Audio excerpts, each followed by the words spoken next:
बिस्मिल्लाहिर्रहमानिर्रहीम, अस्सलामु अलैकुम, सुबह खैर। आप देख रहे हैं एक्सप्रेसो, मैं हूं हिना और मैं हूं अली अनीक सैयद। उम्मीद आप खैर आफियत से होंगे और जनाब बारिश का मजा उठा रहे होंगे। कल से 7वां स्पेल शुरू हो रहा है और जनाब आप देख रहे हैं बूंदाबांदी चल रही है। इस वक्त लाहौर में भी बूंदाबांदी हो रही है, कराची में भी इम्कानात जाहिर किए जा रहे हैं और बताया जा रहा है कि इस्लामाबाद, पंजाब, बालाई खैबर पख्तूनख्वा और कश्मीर में कहीं कहीं बारिश हो सकती है। इसके अलावा जनाब आप देख ही रहे हैं, इस चीज़ का तो मजा उठा रहे हैं, लेकिन आपको सिफारती कामयाबी का भी बहुत मजा आ रहा होगा। इस वक्त मुसलसल कामयाबियां पाकिस्तान समेट रहा है और पाकिस्तान को एक और जो बड़ी सिफारती कामयाबी मिली है वो अमरीकी महकमा खारजा के आज के बयान के हवाले से आपको अपडेट कर देते हैं। कालदम BLA और उसके झेली ग्रुप मजीद ब्रिगेड को दहशतगर्द तंजीमें करार दे दिया गया है और BLA 2019 से दहशतगर्दी की फहरिस्त में शामिल है और रिपोर्ट के मुताबिक कालदम BLA ने 2019 के बाद मजीद ब्रिगेड के जरिए मजीद हमलों की जिम्मेदारी भी कबूल की है, जिनमें 2024 में कराची एयरपोर्ट के करीब और गवादर एयरपोर्ट अथॉरिटी कॉम्प्लेक्स पर खुदकुश हमले भी शामिल है। 2025 में जाफर एक्सप्रेस हाईजैकिंग और 31 अफराद को शहीद करने की जिम्मेदारी भी कालदम BLA ने कबूल की और अमरीकी महकमा खारजा का कहना है कि दहशतगर्द डेजिग्नेटेड लिस्ट आलमी सलामती के लिए अहम हथियार है। जी हाँ, और ट्रंप इंतजामिया दुनिया भर से दहशतगर्दी के खात्मे के लिए पुरअज़्म है और वज़ीर आला बलोचिस्तान सरफराज बुगटी ने फैसले का खैर मकदम किया है और ये कहा है कि पाकिस्तान का मौक़िफ़ अमरीका तक पहुँचाने का क्रेडिट वफाकी हुकूमत और फील्ड मार्शल को जाता है और BLA और मजीद ब्रिगेड ने मासूमों का खून बहाया, कोई मकसद शहरियों के कत्ल को जायज़ नहीं बना सकता। और वज़ीर मुमलिकत दाखिला तलाल चौधरी ये कहते हैं कि ये पाकिस्तान की कामयाब सफारतकारी का नतीजा है और उन्होंने कहा कि BLA और मजीद ब्रिगेड भारत की प्रॉक्सीज हैं। अमरीका का फैसला दहशतगर्दी के खिलाफ जंग में मददगार साबित होगा। पाकिस्तान जितना मजबूत होगा दुनिया उतनी ही महफूज होगी। आगे बढ़ते हैं, कुछ सियासी सूरत हाल की बात करते हैं।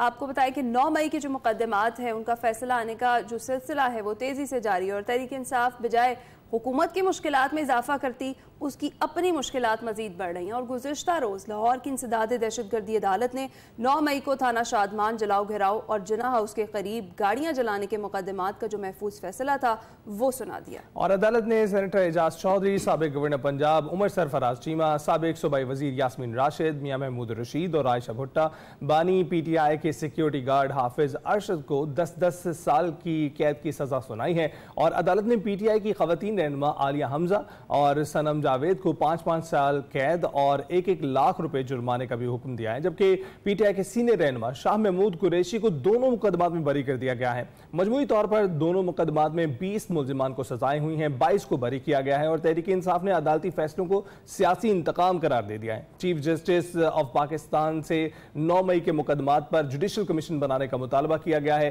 चेयरमैन PTI बैरिस्टर गौहर कहते हैं कि आज फिर इंसाफ का कत्ल हुआ है, नाइंसाफी की छुरी इसी तरह से चलती रही तो मुल्क मजीद तकसीम हो जाएगा। PTI 180 सीटों पर कामयाब हुई, मैंडेट छीन लिया गया। बेइंसाफी की ये चिड़ी अगर घूमती रही तो आवाम की आवाज़ जो इस बची कची जमहूरियत के लिए फिर भी उठ जाती है, आवाम का हौसला हमेशा के लिए बैठ जाएगा। आज पाकिस्तान तहरीक इंसाफ जो 8 फरवरी को 180 सीटों के साथ जीती थी, जिसने 3 करोड़ वोट लिया था, फिर ईवान में इब्तिदा में 91 वोटों के साथ नुमाइंदगान के साथ बैठी। आज हम ईवान में 76 नुमाइंदगान के साथ बैठे हैं। न सिर्फ ये कि पहले दिन से मैंडेट चोरी हुआ, बट जो मिला हुआ मैंडेट था वो आज तक तस्लीम नहीं हुआ। और वज़ीर इत्तलात पंजाब अज़मा बुखारी ने एक्सप्रेस न्यूज़ से गुफ्तगू करते हुए कहा कि सजाएं ना होती तो हर दूसरे दिन 9 मई होता। सजाएं मुल्क पर हमलावर होने वालों को शट अप कॉल है। फितना फसाद पार्टी 14 अगस्त को भी फसाद की प्लानिंग कर रही है। सियासत के नाम पर और सियासी कारकुनों के नकाब के नीचे जब मुल्क के अंदर आप अहम फ़ौजी तनसीबात को निशाना बनाएंगे और पाकिस्तान के 24 शहरों के अंदर बेअक वक्त उसी वक्त उसी तरह के हमले होंगे जहां शोधा के मुजस्मे गिराए जाएंगे, जहां जो शुगल मेले के अंदर ये जो है ये इन्होंने जहाज़ों को आग लगाई थी, उनके ख़िलाफ़ जो है ये फ़ैसला आया है और ये मेरा ख्याल है कि ये फ़ैसला जो है ये एक शट अप कॉल है उन तमाम अनासर के लिए जो समझते हैं कि वो सियासत के नाम पर इस मुल्क में कुछ भी कर सकते हैं। और उधर गुज़श्ता रोज़ मुस्लिम लीग नून के सदर मोहम्मद नवाज शरीफ की ज़ेर सदारत ख़ुसूसी इजलास में ज़िमनी इंतख़ाबात में पार्टी टिकटों की तकसीम पर भी तबादला ख्याल हो चुका है। इस पर हमने बात करनी है और बात करने के लिए हमारे साथ मौजूद हैं सीनियर तज्ज़ियाकार शौकत बराचा साहब। शौकत बराचा साहब, बहुत बहुत शुक्रिया हमें ज्वाइन करने के लिए। कैसे हैं आप? जी गुड मॉर्निंग जी, अल्लाह का शुक्र है। आप ठीक है, खैरियत से? बिल्कुल ठीक ठाक हैं। Good morning sir. ये बताइएगा कि जो पीटीआई है इस वक्त बहुत सी मुश्किलात का शिकार हमें दिखाई दे रही है और कहा यह जा रहा था कि जो अब वो एहतजाज करेगी, जो 5 अगस्त का एहतजाज, फिर 14 अगस्त की तैयारी, तो वो ये कह रही थी कि हुकूमत को टफ टाइम देगी। यहाँ पर तो वो खुद बहुत सख्ती में नजर आ रही है। जी हाँ, लगता यही है। एक्चुअली जब टॉप लीडरशिप जेल में हो और सियासी लोग जो पार्टी के हैं वो या तो साइड लाइन हो या वो भी जेल में हो, मसलन मखदूम शाह महमूद कुरैशी साहब, दूसरा उनका रुतबा है अपनी पार्टी में, यानी चेयरमैन वानी पीटीआई खान साहब खुद हैं और वाइस चेयरमैन वो मखदूम शाह महमूद कुरैशी साहब हैं, वो भी जेल के अंदर हैं। फिर खान साहब ने खुद इलेक्शन के दिनों में 8 फरवरी के इलेक्शन वाले उस दौर में जो सियासतदान थे उनको जरा पीछे करके वकला वो आगे लाए थे। और अभी देख लें आप, चेयरमैन जो हैं बैरिस्टर गौहर खान साहब वो भी अब वकील हैं, सेक्रेटरी जनरल सलमान अकरम साहब वो भी वकील हैं। तो सियासतदान पीछे हुए, वकला को आगे लाया गया कि वो केसेस हैं, इतने सारे केसेस लड़ेंगे, केसेस वो लड़ रहे हैं। लेकिन जो एक मसला था 9 मई वाला, ये हो नहीं सकता कि जो कुछ हुआ था वो उसकी कोई अकाउंटेबिलिटी ना हो, उसका कोई एहतसाब ना हो। हुआ क्या था कि एक मुनज़्ज़म ऑर्गेनाइज तरीके से मुल्क में मिलिट्री इंस्टॉलेशन पे अटैक हुआ। अब पीटीआई ने कहा जी कि ये तो खुद किए हैं इन्होंने और हमें फंसाने के लिए, जबकि ये जो वीडियोज आई, एविडेंस आई, मसलन कल भी जब ये सजाएं हुई, सनम जावेद को सजा हुई, आलिया हमजा को सजा हुई, मैं कल सोशल मीडिया पे आलिया हमजा की वीडियो भी देख रहा था, सनम जावेद की वीडियो भी देख रहा था। वो जो प्रोवोकेटिव होती हैं, जो इनसाइटफुल हेट्रेड वाली गुफ्तगू होती है, वो सारी थी। एक यानी माहौल पूरा बनाया गया, लोगों को प्रवोक किया गया, जिसके नतीजे में लोगों ने जाके दावा बोला। 9 मई का जो कुछ हुआ वो पाकिस्तान की तारीख में कभी नहीं हुआ था और आई डोंट थिंक कि वो कभी होगा आइंदा। लेकिन जो कुछ हुआ उसका एक कॉन्सिक्वेंस है and that's a legal consequence. उसका कोई ना कोई कानूनी अदालती उसका मामला है जो कि अब बढ़ रहा है। 9 मई के हवाले से पहले भी एटीसी लाहौर से सजाएं हुई, कल तो जो सजाएं हुई शादमान थाने और पुलिस की गाड़ियां जलाने के हवाले से था। थाने पे हमला हुआ, पुलिस की गाड़ियां जलाई गई, कौन जिम्मेदार थे इस अदालती अमल में वो डिटरमिन हुए। फैसलाबाद एटीसी ने दिया फैसला, सरगोदा एटीसी ने फैसला दिया। हाँ, अलबत्ता अब एक स्टेज खत्म हुई एटीसी के लेवल पे, हाई कोर्ट और सुप्रीम कोर्ट का फोरम मौजूद है जिसके लिए वो अपीलें भी की जा रही हैं। तो इस तनाजुर में जो आपकी बात है वो इस हद तक तो ठीक है कि मुश्किल टाइम है, लेकिन ये मुश्किल टाइम जो है ये क्या बगैर रीजन के है। मैंने तो 9 मई की एग्जांपल दे दी, लेकिन इसके साथ साथ मैं जरूर बात करना चाह रहा हूँ जिसका आपने आगाज में बात की, मजीद ब्रिगेड वाली, वो बहुत बड़ी कामयाबी है पाकिस्तान के, बहुत बड़ी कामयाबी है। क्योंकि लेटली जितने भी, सिर्फ बलूचिस्तान में नहीं, कराची में भी मोस्टली जो टेररिज्म हो रहा था वो यही BLA और उसके एफिलिएट्स मजीद ब्रिगेड हो रहे थे। मजीद ब्रिगेड का तो पाकिस्तान ने बाकायदा तौर पर परसू किया कि इसको टेररिस्ट ऑर्गेनाइजेशन डिक्लेयर किया जाए।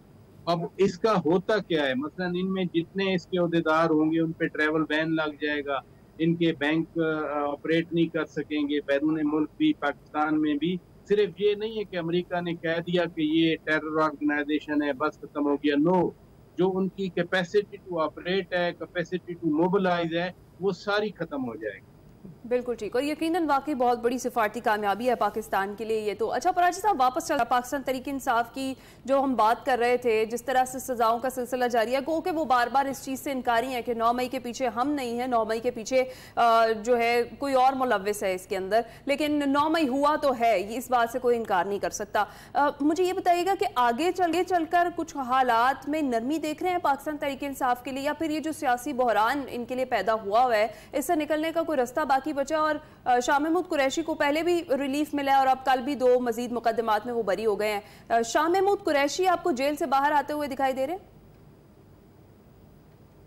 देखें, सबसे ज्यादा जो खतरनाक केसेस थे, मैं दूसरे एस्पेक्ट पे बात कर लेता हूँ, वो यही 9 मई वाले थे, क्योंकि ये तो जो लगाई गई इस पे कानून की दफात वो बहुत खतरनाक थी। लेकिन मखदूम शाह महमूद कुरैशी उस दिन तो कराची में थे और उन्होंने ये एस्टेब्लिश किया, जिसे अदालती ज़बान में एलिबाई कहते हैं, उन्होंने एलिबाई एस्टेब्लिश किया कि मैं तो जितने भी वक़ूए हुए मैं वहाँ पर मौजूद ही नहीं था। तो इसलिए बाकी जो केसेस हैं 9 मई से हट के, वो छोटे मोटे वायलेंस के केसेस होते हैं, उनमें वो उतना सिवियरिटी या उतनी सीवियर क्रिमिनलिटी नहीं होती। जब क्रिमिनलिटी ज्यादा ना हो तो लीगलिटी भी उसी रेशो से कम होती है।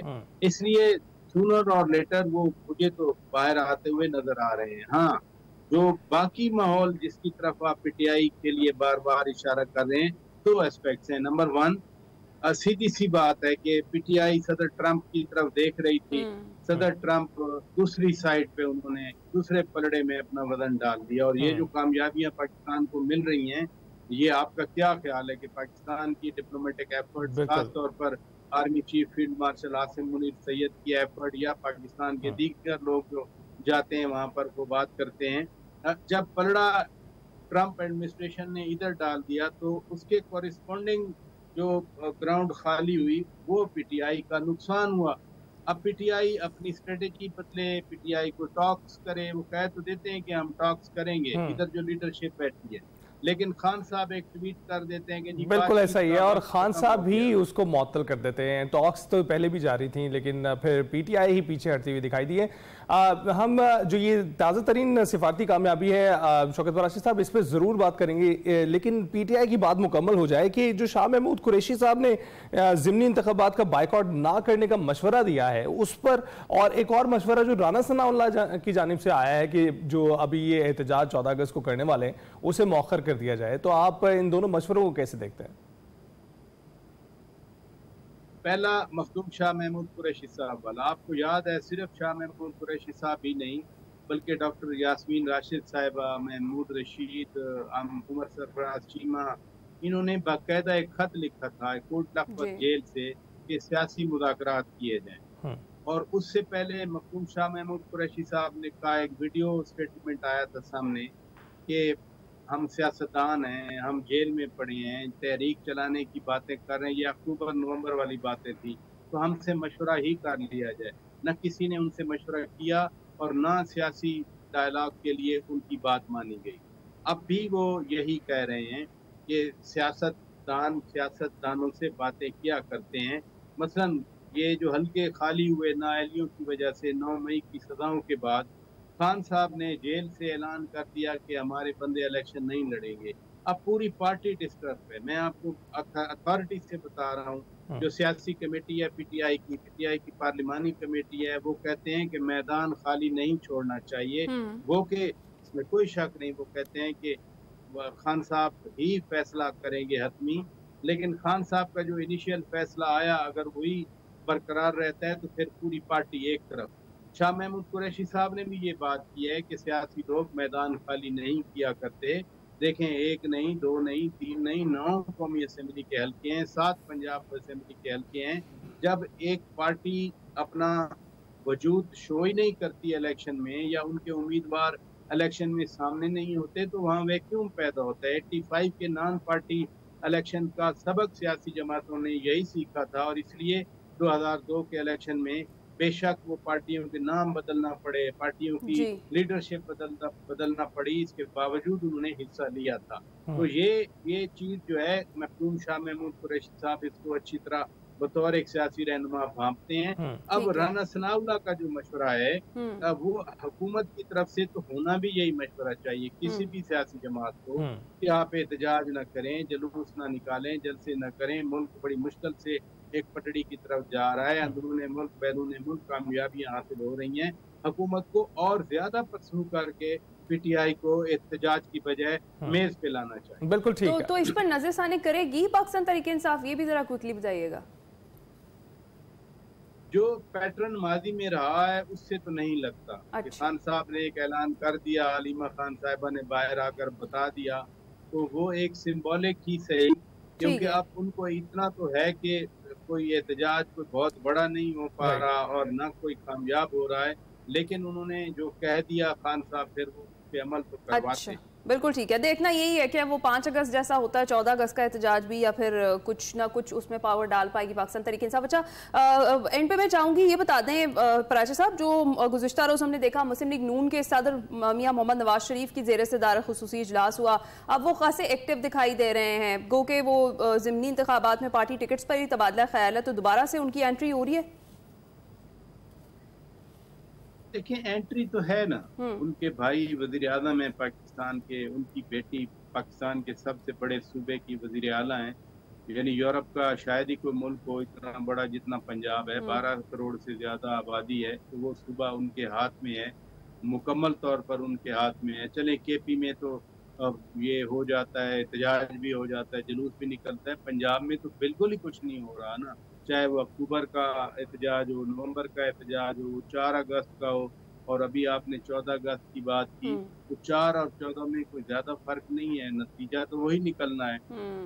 पार्टी के अंदर भी कुछ तंजीम साजी की बातें हैं, वो भी मेरा ख्याल है मरी के इजलास में शामिल हुई हैं। और तीसरी अहम चीज जो खैबर पख्तूनख्वा में दहशतगर्दी का मामला है, जैसे बाजौड़ का मामला है, ये भी डिस्कस हो रहे हैं। और मेरी ज़राए के मुताबिक मियाँ साहब या वज़ीर आज़म जब बैठते हैं तो ये ज़रूर होता है कि किसी तरह खैबर पख्तूनख्वा की हुकूमत भी मुकम्मल ऑन बोर्ड हो, चीफ मिनिस्टर अली अमीन खान गंडापुर भी मुकम्मल ऑन बोर्ड हो, ताकि जो मिलिटेंट्स आकर बाजौड़ में बैठ गए हैं, इन्होंने पोजीशन लेनी है, उनके खिलाफ कोई मुत्तफिका लाहे अमल हो। ये ना हो कि फेडरल गवर्नमेंट कुछ कर रही है, वो बेशक एपेक्स कमेटी के लेवल पे हो जाए, क्योंकि मरकज में भी एपेक्स कमेटी है और सूबे के लेवल पर भी एपेक्स कमेटी बनी हुई है। तो ज्यादा तो यही होता है, जब माजी में फर्ज किया स्वात ऑपरेशन हुआ या ज़रब अज़ब हुआ, तो फेडरल गवर्नमेंट और प्रोविंशियल गवर्नमेंट्स यानी 2008 वाले स्वात ऑपरेशन में तो वहाँ भी अंदर भी कोalition गवर्नमेंट थी सूबे में, ANP पीपल पार्टी और दीगर जमातें थी, और इधर जो है वो पीपल पार्टी की हुकूमत थी, लेकिन फिर भी पीपल पार्टी और पीपल्स पार्टी की वफाकी हुकूमत और सूबाई हुकूमत ने मिल के किया था। तो ये भी मरी के इजलासों में चीजें हैं जो डिस्कस की जाए। बिल्कुल ऐसा ही है। शौकत बराशी साहब, वक्त की किल्लत है, आपने मुल्की सियासी सूरत हाल पर रोशनी डाली है, आपको बहुत बहुत शुक्रिया। और जैसा कि शौकत बराशी भी बता रहे हैं कि इस वक्त ताज़ा तरीन सूरत हाल में ये बहुत बड़ी पाकिस्तान की सिफारती कामयाबी है, और फील्ड मार्शल साहब के जो हालिया दौरे हैं उसके समरात अब आना शुरू हो गए हैं, जिसकी वजह से अब ये ताज़ा तरीन जो खुशखबरी थी वो हमने आपके साथ शेयर की। ब्रेक के बाद हाजिर हूँ।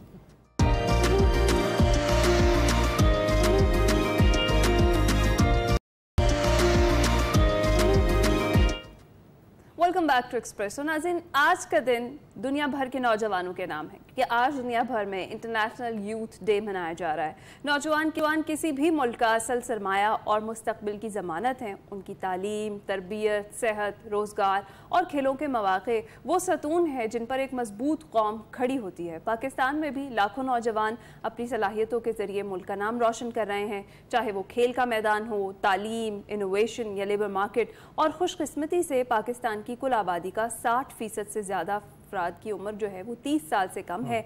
ये आबादी मुल्क के लिए एक मौका और चैलेंज दोनों है, क्योंकि नौजवानों में मुल्क की मुआशी गाड़ी चलाने की ज़बरदस्त सलाहियत मौजूद है। لیکن سوال یہ ہے کہ حکومت نوجوانوں کے لیے کیا اقدامات کر رہی ہے؟ ان کے ٹیلنٹ کو عالمی معیار تک کیسے پہنچایا جا رہا ہے؟ نوجوانوں کے لیے حکومتی منصوبوں، مواقع اور ویژن پر بات کرنے کے لیے ہمارے ساتھ موجود ہیں پنجاب حکومت کے نوجوان وزیر، جو نہ صرف کھیل کے فروغ بلکہ نوجوانوں کے روزگار، تربیت، بہتر مستقبل کے لیے سرگرم ہیں۔ جی ہاں ناظرین، ہم بات کر رہے ہیں صوبائی وزیر کھیل، ہیومن ریسورس اینڈ لیبر جناب فیصل ایوب کھوکھری، جو اس وقت ہمارے ساتھ موجود ہیں۔ فیصل صاحب، بہت شکریہ ہمیں جوائن کرنے کے لیے۔ کیسے ہیں آپ؟ السلام علیکم جی، بہت شکریہ علی بھائی، Hina, thank you so much for letting me join today. Thank you so much, I am good. glad to have you on our show۔ سب سے پہلے تو یہ بتائیے گا کہ آپ کیوں سمجھتے ہیں کہ ہمیں بہت ضروری ہے کہ ہمیں یوتھ کا ایک خاص دن جو ہے وہ منانا چاہیے، اس کے مقاصد کیا ہو سکتے ہیں؟ دیکھیں جی، آپ نے خود ہی کہا کہ جو یوتھ ہے وہ ایک قوم کی، ہم کہتے تو ہیں کہ ریڑھ کی ہڈی ہوتی ہے، لیکن کیسے ہوتی ہے کہ میرے لیے جو 60% جو آبادی یوتھ ہے وہ صرف وہ لوگ نہیں ہیں جنہوں نے ہمارے اثاثے استعمال کرنے، جنہوں نے کھانا ہے، بلکہ ہماری یوتھ وہ چیز ہے جو میں سمجھتا ہوں کہ بازو ہیں جنہوں نے اس ملک اور قوم کو آگے لے کے چلنا ہے۔ آلویز آئی ہرڈ کہ میں سمجھتا تھا کہ جو ہمارے ملک کی جو ہماری یوتھ ہے وہ باقی ملکوں کی نسبت وہ انڈر یوٹیلائزڈ بھی ہے، انڈر ٹیلنٹڈ بھی ہے، لیکن that was all wrong. Pakistan کی اور پنجاب کی یوتھ بہت ٹیلنٹڈ تھی۔ جب میں وزیر کھیل بنا، وزیر لیبر بنا، تو میں نے دیکھا کہ یہاں پر ٹیلنٹ تو پنجاب میں بہت موجود ہے، لیکن ان کو مواقع نہیں مل رہے۔ اگر ہم بات کریں دو شعبوں کی، ایک وہ شعبہ ہے جو سکول کے اندر ہماری یوتھ ہے۔ اب سکول کے اندر ہماری یوتھ ہے، لیکن سکول کے اندر ہمارے جو سپورٹس کے اندر اگر کوئی یوتھ اچھے کھیلتی بھی ہے، ان کو موقع پہلے تو دیا بھی نہیں جاتا تھا۔ اگر دیا بھی جاتا تھا تو ان کو خیال نہیں رکھا جاتا تھا۔ وہ کیسے؟ اگر کسی بچے نے اچھا پرفارم کیا ہے تو اس کے بعد ایک ٹورنامنٹ ہوتا تھا، اس کو وہ شیلڈ ملتی تھی تو وہ گھر ہو جاتا تھا، وہ ٹیلنٹ اس کا ضائع ہو جاتا تھا۔ حکومت پنجاب نے یہ کیا کہ last year chief minister give us 2 billion rupees for the stipends, کہ جو بچہ اچھا پرفارم کرے کسی بھی فیلڈ میں آپ اس کو ماہانہ اسٹائپنڈس دیں۔ ہم ہمیشہ میڈیا میں دیکھتے تھے کہ ہمارے جو یوتھ ہے ہم اس کو نا کیٹر نہیں کرتے، سنبھالتے نہیں، اثاثہ نہیں بناتے۔ تو ہم نے کیا کیا، کیٹیگریز بنا دی، گولڈ، سلور اور برونز، 70,000، 50,000، 30,000، کہ یار جو بھی اچھا بچہ پرفارم کرے وہ حکومت پنجاب کا اثاثہ ہو جائے گا۔ اب ہم نے ان کو اپنا اثاثہ بنانا سٹارٹ کر دیا۔ اس کے بعد ہم نے کیا کیا کہ انفراسٹرکچر موجود نہیں تھا، اگر تھا تو بہت بے رونقی میں تھا۔ تو ہم نے پورے پنجاب کے اندر تقریباً 100 ملٹی پرپز سپورٹس کمپلیکسز پورے پنجاب میں بنائے، کیونکہ یوتھ کے لیے سب سے پہلے انفراسٹرکچر موجود ہونا چاہیے جس کے اندر وہ پرفارم کرے۔ اس کے علاوہ یہ والی ساری یوتھ تو دیکھیں کہ سپورٹس کی طرف میں لے گیا، لیکن وہ والی یوتھ جو یونیورسٹیز کے اندر تھی ان کو بھی موقع دیے۔ ہم نے کھیلتا پنجاب گیمز کرے جس کے اندر 1,20,000 ایتھلیٹس نے پارٹیسپیٹ کیا۔ That is a big number. Exactly, بہت بڑا کارنامہ ہے یہ۔ چیف منسٹر کی پنک گیمز کرائی، خواتین کو کبھی موقع نہیں ملتا تھا کہ لیدا platform. C M first games were held last year, 1300 بچے نے پارٹیسپیٹ کیا، بچیوں نے۔ اس سال 3000 students are participating, female students. اس کا مطلب ہے کہ پنجاب کے اندر 3000 ایتھلیٹس موجود ہے جو کہ پاکستان کا نام روشن کرنا چاہتی ہے۔ اور یوتھ وہ یوتھ ہے جو کہ یونیورسٹی سے گریجویٹ ہونے لگی ہے۔ اب ان کو ایک فکر ہے کہ ہم نے جو پیسہ اپنے ماں باپ نے میرے پہ لگایا، اب میں نے اس کے لیے کیا کرنا کیا ہے۔ اس کو یہ فکر نہیں ہے کہ میری خوشی نہیں ہو رہی اس کو کہ میں گریجویٹ ہو رہا ہوں، اس کو پریشانی ہو رہی ہے کہ مجھے نوکری کیسے ملنی ہے۔ تو اس کے لیے منسٹری آف یوتھ افیئرز نے ایک قدم اٹھایا لاسٹ ایئر کہ ہم نے 5000 اسٹوڈنٹس کو فریشلی گریجویٹس، جو ہمارے فریشلی گریجویٹس ان کو اٹھایا، اور ہم نے کہا کہ یہ یوتھ انٹرنشپ پروگرام ہے جس کے تحت 25,000 روپے ماہانہ حکومت پنجاب دے گی۔ یہ کہیں پہ بھی جا کے انٹرنشپ کریں، یہ پرائیویٹ اداروں میں کریں یا گورنمنٹ اداروں میں کریں۔ بالکل ٹھیک ہے۔ اچھا فیصل صاحب، جس طرح سے آپ نے بتایا واقعی زبردست قسم کے اقدامات ہیں پنجاب حکومت کے، جس طرح سے خاص طور پر کھیلوں کے میدان میں بھی ہم دیکھ رہے ہیں، تو کیا جس طرح سے دنیا جو ہے وہ جدت کی طرف جا رہی ہے، تو حکومت پنجاب بھی نوجوانوں کو کچھ سکلز یا پھر خاص طور پر اے آئی جیسے جو جدید ٹیکنالوجیز ہیں اس میں مہارت دلوانے کے لیے کچھ اقدامات کر رہی ہے؟ اور جو ویژن ہے اگلے 5 سال کا پنجاب حکومت کا، وہ کیا ہے؟ دیکھیں، اس کے بارے میں آپ نے بہت اچھی ایک چیز کہی کہ کہ ہماری جو ایجوکیشن منسٹری ہے اس کے اندر چیف منسٹر نے یوتھ اسکالرشپ پروگرام سٹارٹ کیے. آپ دیکھیں کہ جو بچے ہمارے کالجز اور یونیورسٹیز کی فیس نہیں پے کر پاتے تھے ان کے لیے اسکالرشپس دی, تو دیٹس اے بگ انیشیٹو. اس کے علاوہ ہماری میٹرک وغیرہ جو ہوتی تھی, ہماری ایجوکیشن وہ بیسکس میں ہوتی تھی, یا تو آرٹس میں ہوتی تھی یا تو سائنسز میں ہوتی تھی, لیکن ہماری ٹیکنالوجی کے اندر تھے ہی نہیں. ہمارے پاس یہ اسکلز کے پروگرامز ہی نہیں تھے. ہم نے یہ اسکلز کے یہ سارے پروگرامز ڈالے. اب ہمارے جو بچے ہیں, ہماری جو یوتھ ہے, وہ اے آئی کے اندر مہارت حاصل کر رہی ہے اور hundreds of dollars per month حاصل کر رہی ہے. ہم گلوبلی آئی ٹی کی طرف جا رہے ہیں. آپ دیکھیں کہ یہ وہ اسکل سیٹس ہیں کہ جو ہم بیرون ملک کا پیسہ اپنے ملک میں لے کے آ رہے ہیں, and this is happening right now. ہمارے جو کورسز ہیں ہم نے ان کو انہانس کی, ہم نے ٹیکنالوجی ایڈ کر دی, میٹرک ٹیکنالوجی ایڈ کر دی, ہم نے اس طرح کے پروگرامز ایڈ کیے. تو جب ہم نے ان کو یہ مہارتیں دی, یہ اسکلز دیے, تو پھر ہماری یوتھ الحمدللہ بہت اچھا پرفارم کر رہی ہے. ہم نے ای لائبریریز کا آغاز کر دیا, تو یہ بھی بہت بڑا ہمارا اسٹیپ تھا. تو الحمدللہ we are competing with international youth right now. بالکل. فیصل صاحب ابھی روشنی ڈال رہے تھے کہ پنجاب حکومت کیا کر رہی ہے اور کس طرح سے نوجوانوں کو کیٹر کیا جا رہا ہے. بتا رہے تھے کہ فنڈز موجود ہیں, انٹرنشپس موجود ہیں, اور اس کے ساتھ ساتھ جو پنجاب گیمز جیسے بہترین جو ان کی پروجیکٹس ہیں انہوں نے شروع کیے ہیں. فیصل صاحب بہت بہت شکریہ ہمیں جوائن کرنے کے لیے. ابھی ہم بریک پر جائیں گے.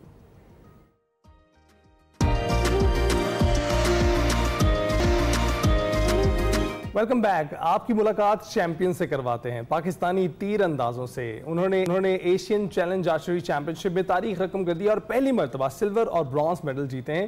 صنوبر امین نے ویمنز ٹیم ایونٹ میں سلور, جبکہ عریب حسین صدیقی نے مینز ٹیم ایونٹ میں برانز میڈل جیتا ہے. اور چیمپئن شپ میں ایشیا کے 17 ممالک سے تقریباً 80 کے قریب تیر انداز شریک ہوئے. قومی تیر اندازوں نے چیمپئن شپ کے دوران ایشین سطح پر منعقدہ مشترکہ ٹریننگ کیمپ میں بھی شرکت کی. مزید اس حوالے سے بات کرنے کے لیے صنوبر اور عریب ہمارے ساتھ اسٹوڈیوز میں موجود ہیں. السلام علیکم, صبح خیر آپ دونوں کو. امید ہے آپ دونوں خیریت سے ہوں گے. سب سے پہلے تو آپ دونوں کو بہت زیادہ مبارکباد اس چیمپئن شپ میں پاکستان کا نام روشن کرنے کے لیے. صنوبر آپ بتائیے گا کیسا فیل کر رہی ہیں؟ میں بہت اچھا فیل کر رہی ہوں کہ میں ملک کے لیے میڈل لے کر آئی ہوں, اور مجھے بہت اچھا لگا کہ میں سلور میڈل پہلی دفعہ آرچری کی سائڈ سے پاکستان کے لیے میڈل لے کر آئی ہوں. تو مجھے بہت اچھا لگ رہا ہے اور میری فیملی کو بھی بہت اچھا لگ رہا ہے. فخر محسوس ہو رہا ہے مجھے کہ میں اپنے ملک کے لیے میڈل لے کر آئی ہوں. بالکل. اور عریب آپ بتائیے گا کہ آپ میڈل لے کر آئے ہیں, برانز میڈل آپ نے جیتا ہے, تو کیا پہلے سے پلان تھا کہ کوئی نہ کوئی میڈل جو ہے وہ گھر واپس لے کر آنا ہے؟ پلان تو نہیں تھا, کوشش تھی, جو ہم نے دل لگائی کری, کوشش کری, محنت کری, اور وہ ہماری محنت رنگ لی آئی. ہماری کوچ کی محنت رنگ لی آئی, جو کوچ نے ہمارے ساتھ محنت کری, اتنی اپنی دن رات ایک کری ہمارے ساتھ, اور وہ آج ماشاءاللہ سے محنت رنگ لی آئی. اور انشاءاللہ آگے کی بھی نہیں ہے, آگے کے لیے بھی ہم اتنا ہی کریں گے اور پاکستان کا نام روشن کرتے رہیں گے انشاءاللہ. اگلے سال جو ہم لوگ گولڈ میڈل کے لیے لڑیں گے انشاءاللہ, اور ہمیں پوری امید ہے کہ آپ لوگ گولڈ لے کر ہی آئیں گے. اچھا صنوبر آپ بتائیے آپ کا اوورآل ایکسپیرینس کیسا رہا اس چیمپئن شپ میں پارٹیسپیشن کا؟ یہ میرا فرسٹ ایکسپیرینس تھا آؤٹ آف کنٹری جانے کا, انٹرنیشنل کھیلنے کا. ایکسپیرینس تو بہت اچھا رہا, بہت وہاں سے سیکھنے کو ملا. وہاں کے لوگ جو تھے وہ بہت اچھے تھے اور بہت ہر چیز میں ہیلپ کر رہے تھے. ہم سے جو سینئر لوگ تھے, جو جونیئر لوگ تھے, وہ سب ہماری ہیلپ کر رہے تھے.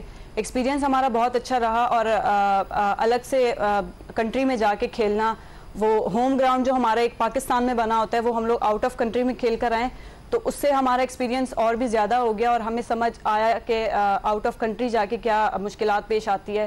لیکن ہم نے اس کو اپنے مطلب اس میں ہم لوگ گھل گئے. ہم لوگ نے وہ ایکسپیرینس جو تھا ہمارا بہت اچھا رہا ہے, تو آگے بھی انشاءاللہ اگر ہم آؤٹ آف کنٹری دیگر ممالک میں جائیں گے تو ہم اس جو ویدر ہے اور ان سب کو کیچ کر لیں گے انشاءاللہ. بالکل, اور آپ نے کیا بھی اور میڈل بھی لیا. عریب آپ بتائیے گا کہ یہ کچھ معدوم ہوتے ہوئی سپورٹس ہمیں دکھائی دیتی ہیں جن کے تحفظ کے لیے ایسے ایونٹس کا انعقاد کیا جاتا ہے, لیکن آپ کو کتنا ٹیلنٹ لگتا ہے کہ اس طرف آرچری کی طرف ابھی بھی آ رہا ہے اور پاکستان میں موجود ہے؟ انشاءاللہ پاکستان میں بہت جلد اور فیمس ہوگی آرچری, اور انشاءاللہ اس کو ہم اور کامیاب کریں گے اور آگے بڑھائیں گے, سپورٹ کریں گے لوگوں کو. جیسے ہم لائیں, ہم بھی چاہتے ہیں اور لوگ بھی ہمارے جو جونیئر ہیں وہ بھی آگے پاکستان کے لیے لڑیں, میڈل لائیں, اور ایسی محنت کرتے رہیں اور میڈل لاتے رہیں, پاکستان کا نام روشن کرتے رہیں ہم اپنا. ٹھیک ہے. اچھا سنوبر, بہت زیادہ فوکس کی گیم ہے یہ, بہت زیادہ فوکس کرنا پڑتا ہے, بہت زیادہ پریکٹس کی ضرورت ہوتی ہے. ویسے خواتین کو کہا بھی جاتا ہے کہ وہ فوکس کرنے میں بڑی ایکسپرٹ ہوتی ہیں, تو اس کا بھی کچھ فائدہ آپ کو ملا, اور کتنی دیر کی ٹریننگ آپ کو دن میں اس کے لیے درکار ہوتی ہے؟ جی یہ گیم تو پراپر پورا فوکس کا ہے, پورا مائنڈ کا ہے. اگر آپ کا مائنڈ بالکل کلیئر ہے تو آپ یہ گیم بہت اچھے سے آگے اس میں بڑھ سکتے ہیں. اگر آپ کا مائنڈ ذرا سا ڈسٹرب ہوا, کچھ ہوا, تو آپ کو سمجھ نہیں آئے گا کہ گیم کب سے کب خراب ہو گیا. اور باقی فوکس کی جہاں تک بات ہے, ہمیں بہت زیادہ اس میں فوکس کرنے کی ضرورت ہوتی ہے.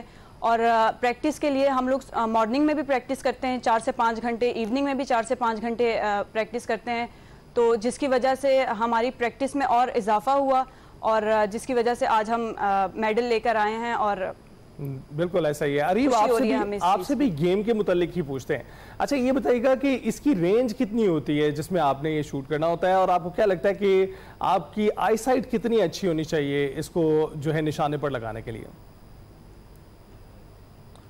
سر جی یہ گیم جو ہے 70 میٹر پر ہوتا ہے, 70 پر ہوتا ہے, 50 پر ہوتا ہے, لیکن ہمارا جو ایونٹ ہے یہ 70 پر ہوا تھا, 70 میٹر پہ. اور اس کی آئی سائٹ بہت ہمیں پاورفل رکھنی چاہیے, اور فوکس اس سے ہمارا اچھا بنتا, بہت اچھا بنتا. آگے کے لیے بھی ہمارے لیے بہت فائدہ ہوتا ہے یہ اس کے لیے. اچھا سنوبر, ویسے ایک تو بہادری کا بھی گیم ہے یہ, اور فوکس کا ڈیفینیٹلی ہے ہی ہے, تو آپ نے کب سوچا کہ آپ کو اس طرف جانا ہے, کیونکہ بہت کم خواتین اس طرح کی گیمز کا انتخاب کرتی ہیں؟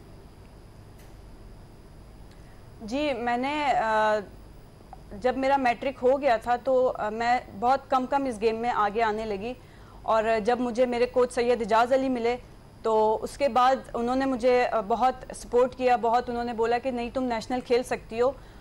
تو ان کے سپورٹ کی وجہ سے میں نے نیشنل کھیلے, اور لاہور میں جونیئر ٹیم میں مجھے نیشنل میں نے گولڈ میڈل بھی حاصل کیا تھا.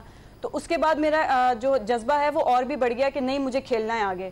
تو اس کے لیے پھر یہ نیشنل میڈل جو ہے میرے لیے اتنا لکی ثابت ہوا کہ جس کی وجہ سے میں آج کوریا گئی تھی اور اس کے لیے میڈل لے کر آئی ہوں پاکستان کے لیے. بالکل. تو یہ جو ہے اب میرا نیکسٹ پورا کیا جو پلان ہے ایکسپیرینس ہے یہ سب ہے بہت اچھا رہا ہے میرے لیے.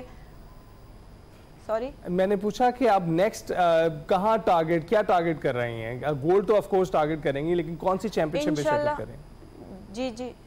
جی انشاءاللہ ابھی دسمبر میں ہمارا پاکستان میں نیشنل ہے, کراچی میں نیشنل گیمز ہیں, وہاں ہوگا. پھر اس کے بعد ہمارا انڈونیشیا کا ہے, وہاں ہم جائیں گے انشاءاللہ. تو جو چیمپئن شپ آتی رہے گی ہم اس کے لیے پریکٹس کریں گے, اور انشاءاللہ میڈلز لے کے آئیں گے اپنے ملک کے لیے. چلیں جی, بہت بہت شکریہ سنوبر امین اور عریب حسین, آپ دونوں ہمارے چیمپئنز. جی ہم آپ کے لیے دعا اسی طریقے سے پکے نشانے آپ لگاتے رہیں اور پاکستان کے لیے میڈلز لے کر آتے رہیں. ہم بریک پر جائیں گے.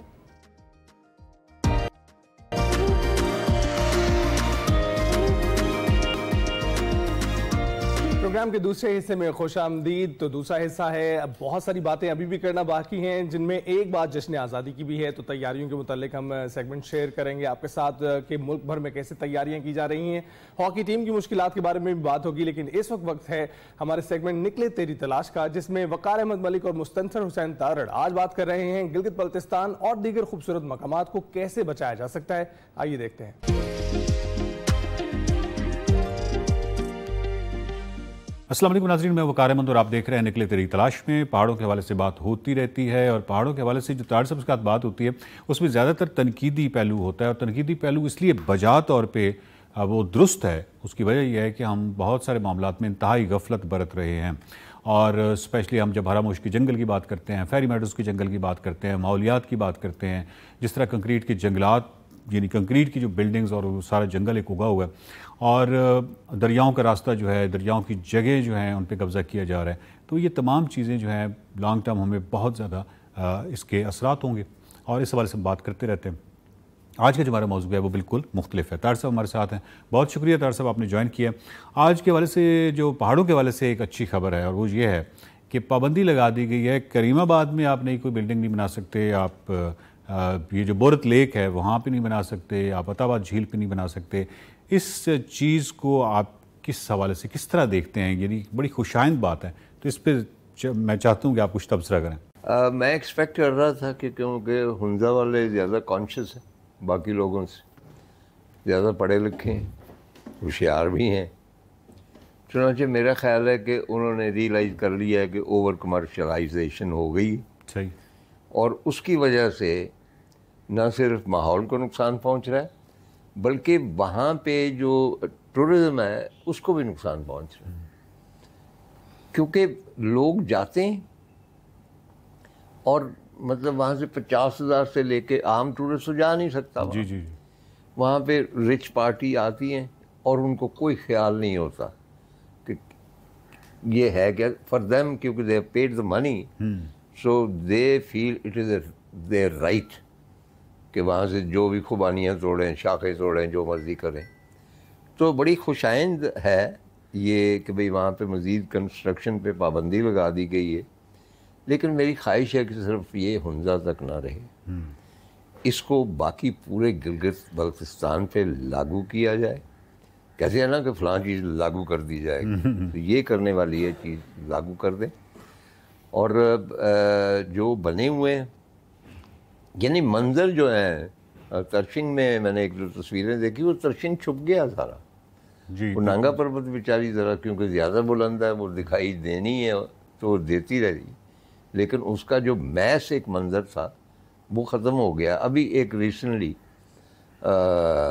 मेरे दोस्त हैं अनवार, वो गए शिवसर झील देवसाई, कह रहे सर एक बुरी खबर है।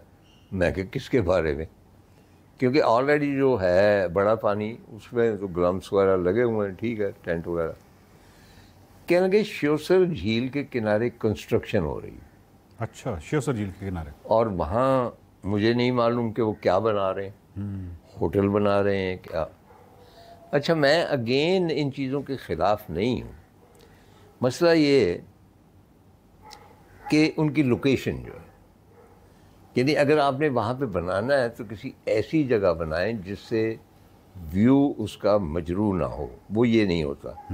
वहाँ लोगों की ज़मीनें जी, और ये ज़मीनों के उनके पास कागजात कम ही होते हैं, वो सदियों से चली आ रही।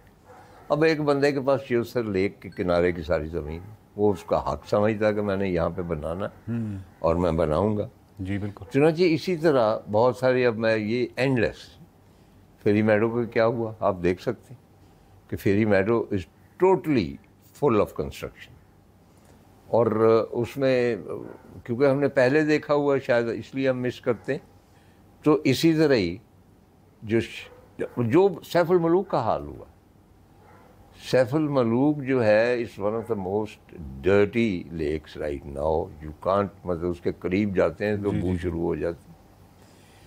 और उसमें आप जानते हैं कौन कौन इन्वॉल्व, इतने लोग इन्वॉल्व होते हैं कि आप उनका कुछ नहीं कर सकते, और सबको हिस्सा पानी वो पहुंचता है। तो शिवसर लेक जो है, अब मेरा ख्याल है उसका ये भी हाल होगा। तो अगर आप एक्सटेंड नहीं करेंगे इस बैन को, तो फिर वही है कि भाई एक कंक्रीट का जंगल पर वहाँ पे होगा, जो ओरिजिनल है वो उसके पीछे गायब हो जाएगा। अच्छा तार साहब, बाकी तो झीलों के साथ जो कुछ हो रहा है वो तो बिल्कुल हो रहा है, लेकिन ये बोरत झील जो है इसके साथ तो चले ये एक अच्छी खबर है कि कम से कम यहाँ पे जो कंस्ट्रक्शन है ये ख़त्म कर दी गई है। बोरत लेक जो है मुझे बहुत ज़्यादा पसंद तो नहीं है, पानी का मजमुआ है, लेकिन इसके बावजूद उसमें एक अलूफनेस जो है बोरत लेक की वो अलग, और मेरा ख्याल है कि वाहिद लेक है जहाँ पे जो माइग्रेटरी बर्ड्स हैं वो भी उतरते। जी बिल्कुल ऐसे ही, सैफुल मुल्क पे नहीं उतरते। वहाँ पे जितनी लेक्स आप जो मशहूर हैं नॉर्थ की, आई डाउट के वहाँ पे कोई परिंदे उतरते हों, हमने नहीं देखे, लेकिन बोर्ड पे उतरते। और वहाँ भी उसी तरह कंस्ट्रक्शन कि जिसमें स्पीड बोट चला रहे हैं, आपने देखा नहीं कि लेक्स में स्पीड बोट चल रही हैं, शोर मचा हुआ है, पानी अथल पथल हो रहा है। अताबाद लेक में जो हुआ वो आपके सामने, कि एक फॉरेनर ने शिकायत की कि जी ये सारा जो है इसमें पूरा पोल्यूटेड जो टॉयलेट्स का है सारा वगैरह वो लेक में शामिल हो रहा, बाकायदा लेक का रंग तब्दील हो रहा। और ये मतलब है कि ओवर कमर्शलाइजेशन के नतीजे हैं कि कोई पूछता तक नहीं है। अब अताबाद झील भी जो है آپ اس کے کنارے دیکھیں کہ کتنے ہوٹل بنے ہوئے. اور میں تو اس چیز کے اگینسٹ ہوں کہ اس قسم کے لیکس میں آپ مت چلائیں جو موٹر بوٹس ہیں. مطلب یہ خاموشی کی جھیلیں ہیں, یہ سکون کی جھیلیں ہیں, یہ قدرت کی جھیلیں ہیں. وہاں جا کے انسان اس میں نیچر میں مدغم ہو جاتا ہے. اب میں نے اگلے روز ایک دیکھا کہ اپر کچورا میں جناب موٹر بوٹیں چل رہی ہیں. اپر Kachora was so quite. Doctor صاحب یہ بھی ہے کہ جو سیرا ہے, ڈیزرٹ ہے, کولڈ ڈیزرٹ ہے جو اسکردو کا, یہاں پہ اسکوٹرز اور سفاریز اور جیپس اور شور, اور یہاں پہ ایک نئی چیز یہ آ گئی ہے. اور مطلب وہ جو ایک معصومیت تھی, وہ جو ایک نامعلوم کا سحر تھا, وہ جو خوبصورتی تھی, وہ تمام ایک سائڈ پہ چلے گئی. یہاں سے اسکردو سے جب آپ شکر جاتے, میں یہ نہیں کہتا کہ ایگزیکٹلی ویسے ہی رہیں ہو, وہاں پہ کوئی پہلے درخت نہیں تھا. اب پہلے تو ایک پتہ نہیں کٹپنا ڈیزرٹ آ گیا, ایک کولڈ ڈیزرٹ آ گیا, ایک پتہ نہیں انہوں نے نام وام رکھ لیے ٹورسٹ کی اٹریکشن کے لیے. وہاں پہ وہ پتہ نہیں 25,000 روپیہ لیتے ہیں وہ اوپر پیراگلائڈنگ کے لیے, اور اس میں جیپ سفاری ہو رہی ہے. جسٹ امیجن, وہ ایسا ڈیزرٹ نہیں ہے بھائی جان جس میں جیپ سفاری ہو. وہ آپ نے کاپی کی دبئی وغیرہ سے, وہاں سینڈ ڈیونز ہیں اوپر نہیں. یہ ایک خاموش سا پیارا سا ڈیزرٹ ہے, چھوٹا سا ایک حصہ ہے, اس کو سارے کو پلوٹ کر دیا گیا. اور آخری بات کہ میں نے پہلی مرتبہ اسکردو سے شکر جاتے, یہی جو کولڈ ڈیزرٹ جس تو مطلب ایک پتہ نہیں ڈیزرٹ کولڈ ہوتے ہیں, رات کو بہت کولڈ ہوتے ہیں ساری, لیکن بات طور اس کو اب وہ نام دیا گیا ہے. میرے ذہن میں ایک تصویر ہے کہ ہم وہاں سے چلیں, اور مجھے نہیں پتہ کہ ہم کہاں جا رہے ہیں, آگے اشکولے وغیرہ جا رہے ہیں کہیں, تو ایک سڑک ہے اور بہت زیادہ وہ نہیں ہے عمدہ, اس کے اوپر ہماری ویگن جا رہی ہے اور ارد گرد وہ ڈیزرٹ. امیزنگ سائٹ, کوئی شے نہیں ارد گرد. اور وہ شخص جو ویگن ڈرائیور ہے وہ رکتا ہے ایک دو جگہ, اور وہاں کوئی آٹے کے تھیلے, گھی کے ٹین, چائے کے ڈبے وغیرہ رکھ کے. میں نے کہا یہ کیا کر رہے ہیں؟ کہنے کہ صاحب ادھر گاؤں ہے ایسے جو وہ اسکردو نہیں جا سکتے شاپنگ کے لیے, تو میں ان کے لیے لے آتا ہوں اور یہاں پہ میں رکھ دیتا ہوں. تو میں نے کہا کہ یہ کب اٹھائیں گے ان کو؟ کہیں گے جب بھی ان کو موقع ملے, کل پرسوں آ جائیں گے. تو میرے ذہن میں ظاہر ہے بقیہ پاکستان تھا, تو میں نے کہا کہ یہاں اٹھا کے نہیں لے کے جاتے. یہ سوال اس کی سمجھ میں نہیں آیا کہ صاحب یہ ان کے لیے وہ کوئی کون اٹھائے گا. اب وہاں پہ اب پیراگلائڈنگ کر رہے ہیں, 4 ویلر دوڑا رہے ہیں. وہ کہاں گئی اس کی معصومیت یا جو کمار پن تھا؟ اور وہ جو میں شروع کی میں بھول گیا, وہی سڑک ارد گرد وہ ڈیزرٹ, اس کے سامنے چٹانیں. میں نے زندگی میں پہلی بار احساس مجھے ہوا کہ کسی بھی اینیمل کو اس کے نیچرل انوائرمنٹ میں دیکھنا کتنا بڑا تجربہ ہے. پہلے مجھے نہیں پتا, چڑیا گھر میں دیکھے ہوئے تھے, تصویریں دیکھی ہوئی تھیں وغیرہ وغیرہ. ان چٹانوں پہ 2 مارخور کھڑے تھے, 2 سے 3, اور وہ جس شان سے کھڑے ہوئے تھے, اور سورج اس وقت مطلب ہے کہ خاص اینگل پہ تھا ان کے. دے لکڈ گولڈن گاڈس, جیسے گریک گاڈس نہیں ہوتے, یہ ان کی شان تھی. آپ کا کیا خیال ہے کہ وہ مارخور وہیں کھڑے رہیں گے جب وہ دیکھیں گے کہ اوپر وہاں پہ جیپیں چل رہی ہیں اور اس کے اوپر جہاز گزر رہے ہیں؟ سیڈ. بہت شکریہ طاہر صاحب. ناظرین, بات یہ ہے کہ اگر آپ کو یاد ہو تو پی ٹی ڈی سی نے ارلی 80s میں ایک تصویر تھی دیوسائی کی, جس کے اوپر ایک ہینگنگ برج ہے, سسپینشن برج ہے, اور اس کے اوپر ایک جیپ ہے, اور وہ لوگوں کے ذہنوں میں بیٹھ گئی دیوسائی کی وہ جو شکل ہے. اور آج جب ہم اس برج کی جگہ ایک کنکریٹ کا برج دیکھتے ہیں, آج ہم جب دیوسائی میں بے تحاشا ٹریفک دیکھتے ہیں, بلکہ یہاں تک کہ وہاں پہ کوئی فیسٹیول کرانے کی بھی کوشش کی گئی, اور اس کے ساتھ ساتھ پورا جو جی بی کے اندر جو چیزیں متاثر تو ہو رہی ہیں. اور تو صرف یہ نہیں ہے کہ یہاں پہ کریم آباد یا جو عطا آباد جھیل ہے یا بورت ہے, اس کے علاوہ بھی اس معاملے کو جس طرح طاہر صاحب نے کہا ہے بہت زیادہ پھیلانے کی ضرورت ہے. اور اگر ہم آج سے कर लिया हमने तो कर लिया। वंस अगर ये चीज़ें ख़राब हो गई और ऐसा कोई मल्टीप्लायर लग गया तो मेरा नहीं ख्याल कि हम इस जो तब्दीली है, जो कि बुरी तब्दीली है, इसको हम रोक पाएंगे। देखते रहिए निकले तेरी तलाश में।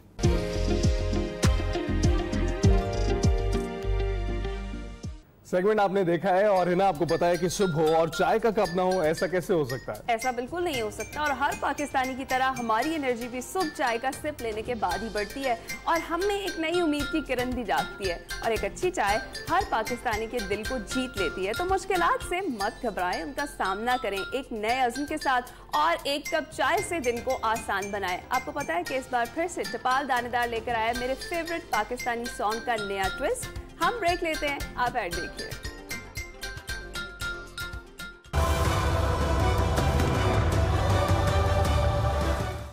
Welcome back to Express. आपको पता है कि जश्न आज़ादी में सिर्फ 2 रोज़ बाकी है और हर तरफ जश्न आज़ादी की तैयारियां जारी हैं और मुख्तलिफ शहरों में जश्न आज़ादी की तैयारियां ज़ोरों शोर से जारी हैं। और ताज़ा तरीन सूरत हाल है क्या डिफरेंट सिटीज़ की, वो हम जान लेते हैं। और ख़ास तौर पे तैयारियों में एक बाजा कल्चर भी बहुत ज़्यादा फेमस हो गया हुआ है, उस हवाले से भी हम बात करते हैं। बड़े शहरों से हमारे दोनों नुमाइंदगान मौजूद हैं। सबसे पहले कराची का रुख कर लेते हैं और कराची से हमें आफ्ताब खान ने ज्वाइन किया और एहतशाम बशीर हमें पेशावर से अपडेट कर रहे हैं।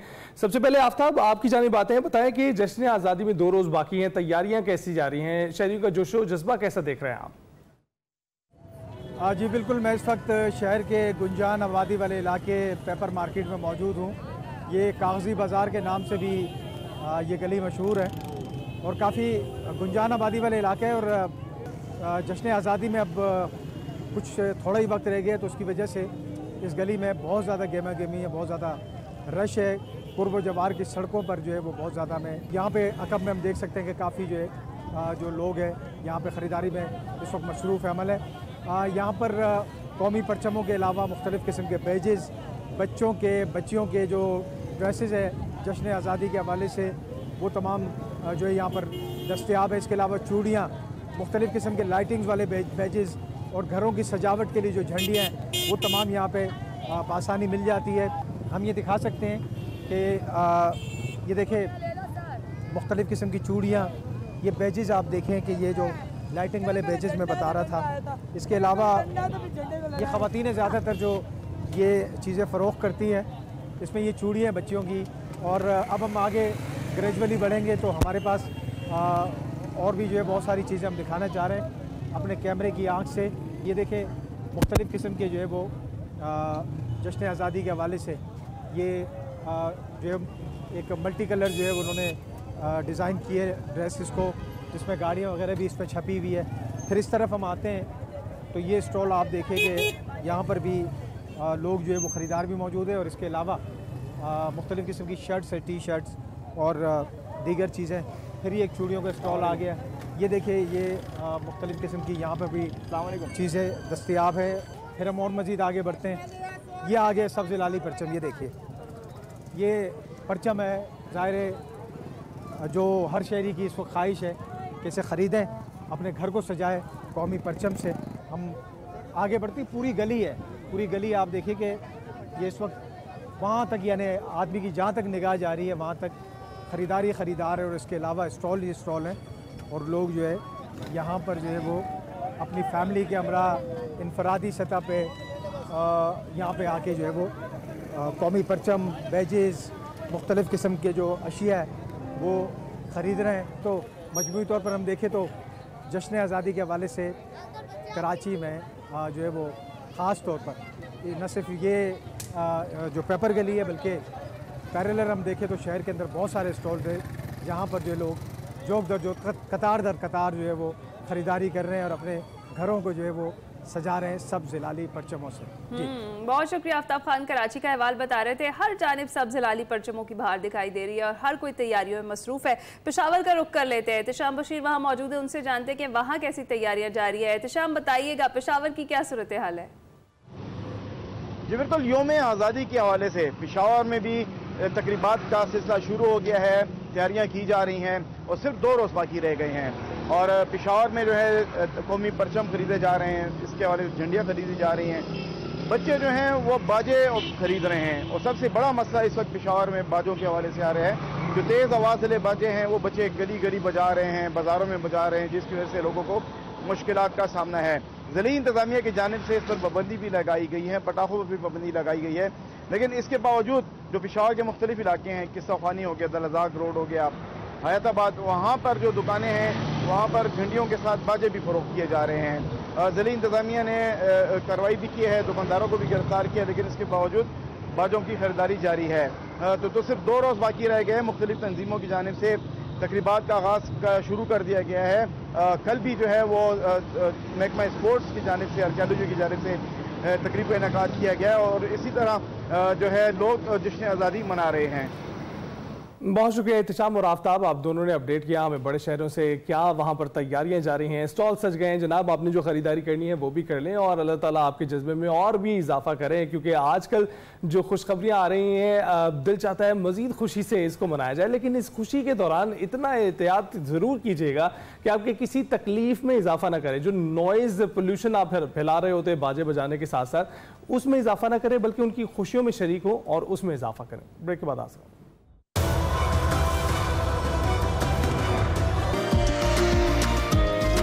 Welcome back. ہم بہت سے کھیلوں کی باتیں کرتے ہیں، کرکٹ کی بھی اکثر بات ہوتی ہے، لیکن ہمارے قومی کھیل کی بات نہیں ہوتی، تو آج ہم قومی کھیل کی بات کرتے ہیں، یا یوں کہہ لیجئے کہ پاکستان کے سب سے بدقسمت کھیل کی بات کرتے ہیں، ہاکی کی بات کرتے ہیں۔ ایک دور تھا کہ ہاکی کے کھیل میں پاکستان کا پوری دنیا میں ڈنکا بجتا تھا، لیکن اب زوال کی کیفیت ایسی ہے کہ پاکستان ہاکی پچھلے 3 اولمپکس اور 3 ورلڈ کپ کے لیے کوالیفائی تک نہیں کر سکی، اور پاکستان کی ہاکی ٹیم نے آخری مرتبہ عالمی کپ 1994 میں جیتا تھا، اور 4 بار ورلڈ چیمپئن رہنے والی، 3 بار چیمپئن ٹرافی جیتنے والی، جبکہ 3 بار ہی اولمپک گولڈ میڈل اور کئی بڑے مقابلوں میں اپنی دھاک بٹھانے والی ہاکی ٹیم اس قدر مایوس کارکردگی کا شکار ہو چکی ہے کہ 2012 میں آخری بار لندن اولمپکس کے لیے کوالیفائی کیا تھا، جہاں پاکستان ہاکی ٹیم نے 7ویں پوزیشن پر ایونٹ کا اختتام کیا تھا، اور پاکستان کی ہاکی ماہرین نے جن ایشیائی ملکوں کی ٹیموں کو ہاکی کھیلنا سکھایا تھا، وہی ایشین ٹیمیں آج پاکستان پر بھاری ہو چکی ہیں۔ اور پاکستانی ہاکی ٹیم کے زوال کی اور اولمپکس میں کوالیفائی نہ کرنے کی وجہ کیا ہے؟ کیا ہاکی اور دیگر کھیلوں کو چھوڑ کر کرکٹ پر زیادہ توجہ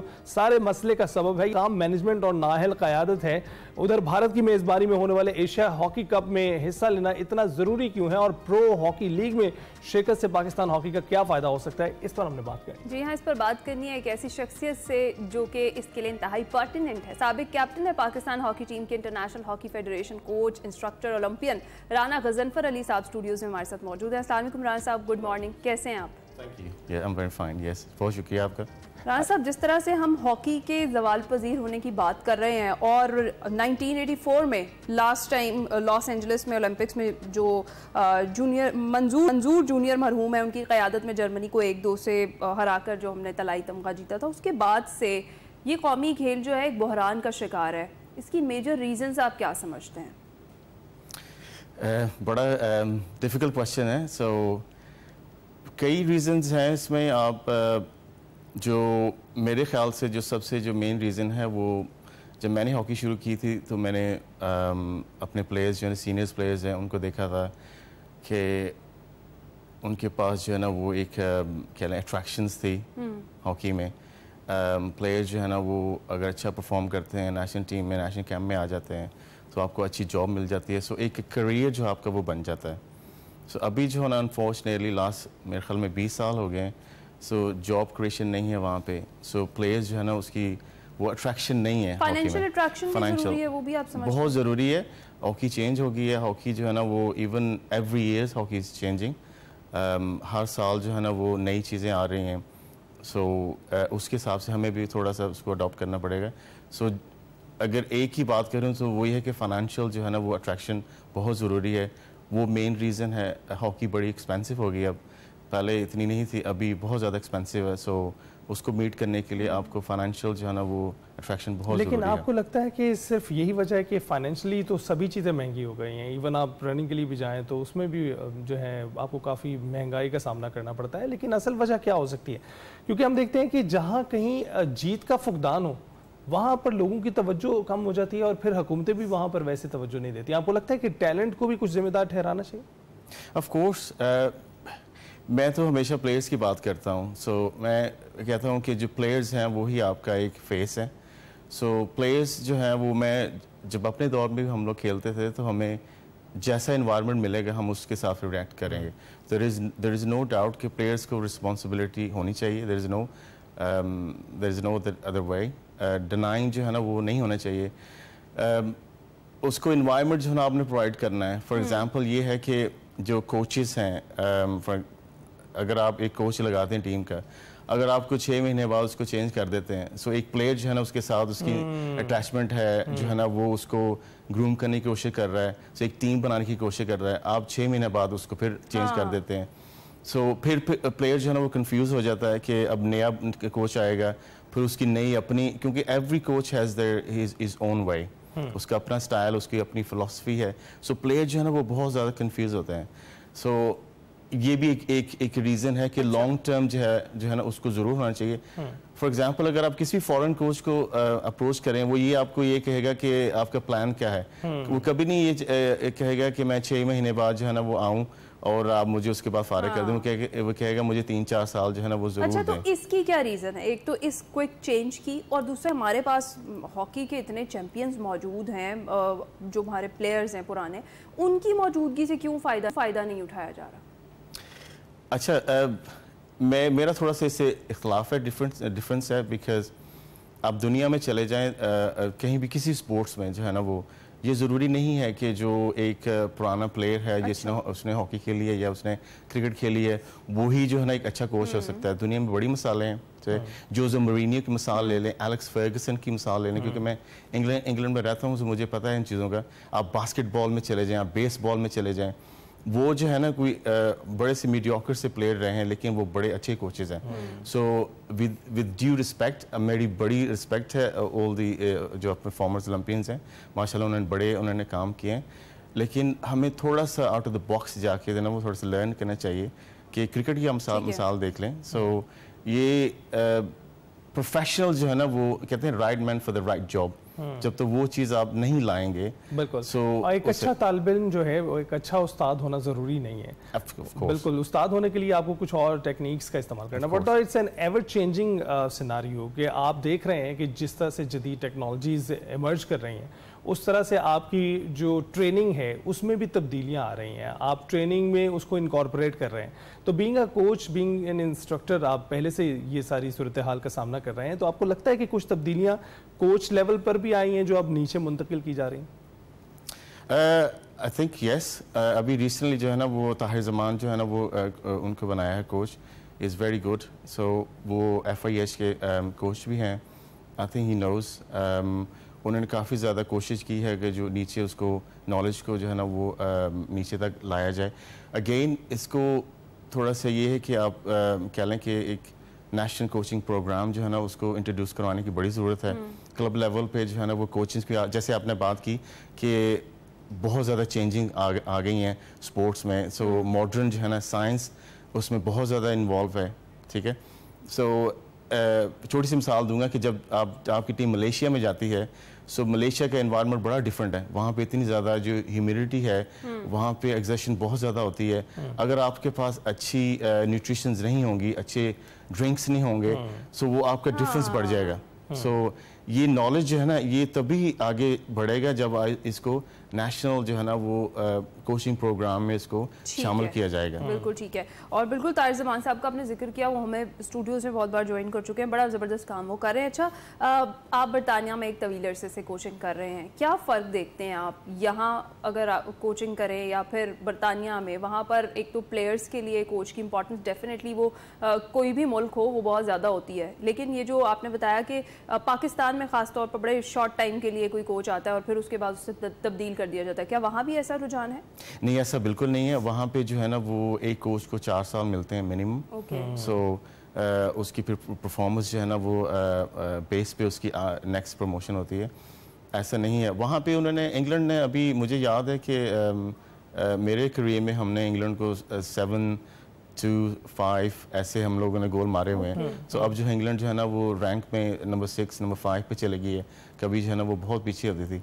सो उन्होंने क्या किया, उन्होंने एक अगेन जो उनकी इंग्लैंड स्पोर्ट है, उन्होंने बैठ के एक नेशनल कंसेंसस किया कि हम क्या कर सकते हैं जैसे हॉकी जो आगे चले जाए. सो क्या चीज़ें हम लोग लैक कर रहे हैं. सो उन्होंने एक तो अपनी हॉकी जो लीग है وہ اس کو بہتر کیا, اس کے اسٹینڈرڈ کو بہتر کیا. پھر جو ہے نا انہوں نے اس کو پرائورٹائز کیا کہ یہ ایک ہمارا نیشنل پروگرام ہے, جیسے سینئر ٹیم ہے, مینز ہے, وومنز ہے, یا انڈر 21 ہے, جونیئرز ہے. انہوں نے اس کو سیپریٹ کر دیا فیڈریشن کے دوسرے پروگرام سے. سو انہوں نے انگلینڈ سپورٹ نے اس کو آن کیا, اس کو فنڈنگ پرووائڈ کی, ٹھیک ہے, اس کو جتنی کہہ لیں کہ سائنس ہے اس کے ساتھ اٹیچ کیا, یونیورسٹیز کے ساتھ اٹیچ کیا. سو ان کے ساتھ کوچز لگائے, ان کے ساتھ نیوٹریشن لگائے. سو انہوں نے ایسے اس کو جو ہے نا وہ گرو کیا. سو یہ بھی ہمیں بہت ضرورت ہے یہاں پہ. تو یہ بتائیے گا کہ جو اب بھارت کی میزبانی میں ایشیا کپ ہونے والا ہے, اس میں حصہ لینا کیوں اتنا ضروری ہے؟ کیونکہ وہاں پہ کوالیفیکیشن ہے ورلڈ کپ کی, جو بھی جیتے گا وہ ڈائریکٹ کوالیفائی کر جائے گا جو ہے نا ورلڈ کپ. یہ سب سے ضروری ہے. اٹس ویری سیڈ کہ جو ہے نا انڈیا ہمیشہ جو ہے نا وہ کھیل کو جو ہے نا وہ پالیٹکس میں ضرور جو ہے نا گھسیٹتا ہے. So it's very sad. So میرے خیال میں جو ہے نا وہ پاکستان کو دیکھنا چاہیے کہ اپنے پلیئرز کی جو ہے نا وہ سیفٹی ضروری ہے, کیونکہ انڈیا کسی بھی ایکسٹریم پہ جا سکتا ہے جس طرح کے وہ حالات ہوئے ہیں, اسپیشلی جو لاسٹ ٹائم جو ہے نا وہ جو وار ابھی ہوئی ہے. سو یہ ضروری ہے کہ جو ہے نا وہ اٹ از انفارچونیٹ, لیکن کھیلوں کو ہمیشہ پاکستان نے ہمیشہ ہی جو ہے نا وہ اپنا بڑا دل دکھایا ہے. سو انڈیا نے ہمیشہ جو ہے نا اس کو وہ یوز کیا, سیاست کی نظر کیا. اس کے ساتھ ساتھ پرو ہاکی لیگ میں پاکستان کو پارٹیسپیشن سے کتنا فائدہ ہوگا؟ بہت زیادہ فائدہ ہوگا. سو میری آپ کے چینل سے ریکویسٹ ہے کہ جو بھی ڈیسیژن میکر ہیں ان کو یہ ریئلائز کرنا چاہیے کہ پرو لیگ, جیسے آپ نے کہا کہ پرو لیگ جو ہے نا وہ اٹس ناٹ جسٹ کہ لیگ وہ ہو, کوالیفیکیشن ہے, اس میں پوائنٹس ملتے ہیں. اگر آپ اس کو ایک میچ اگر آپ جیتے ہیں آپ کو 100 پوائنٹس ملتے ہیں, آپ کی رینکنگ بہتر ہو جاتی ہے. اور سب سے زیادہ مین چیز جو ضروری ہے کہ پاکستان کی سروائیول جو ہے ہاکی, اگر ہم اس کو اچھا دیکھنا چاہتے ہیں تو ہمیں اس میں ضرور جانا چاہیے, کیونکہ آپ کی ٹاپ جو 9 ٹیمیں ہیں وہاں پہ جو اس ٹائم جو ہے نا وہ اس میں شامل ہیں. سو اس لیے اگر آپ ٹاپ ٹیموں کے ساتھ نہیں کھیلیں گے تو آپ کیسے جو ہے نا وہ ڈیولپ بھی نہیں کر سکتے نا. بالکل ایسا ہی ہے. اچھا, تو اب پرووائڈڈ اے چانس, اگر آپ کو یہ اتھارٹی دی جائے کہ آپ فوری طور پر ہاکی مینجمنٹ میں کوئی تبدیلیاں لا سکیں اور ہاکی پلیئرز میں کوئی چیز پیدا کر سکیں, تو آپ کیا کریں گے؟ Yes, that's a very good question. So میں تو جو ہے نا وہ سب سے پہلے جو ہے نا وہ I would say کہ لوگ جو ہے نا وہ obviously federation Pakistan sports board کو انگیج کروں گا. ان کو کہوں گا کہ لوگ جیسے بیلجیم کی مثال تھوڑی سی دے دیتا ہوں آپ کو جلدی سے, کہ بیلجیم نے ایک جو سپورٹس ہے ان کی انہوں نے بالکل ٹھیک ہے.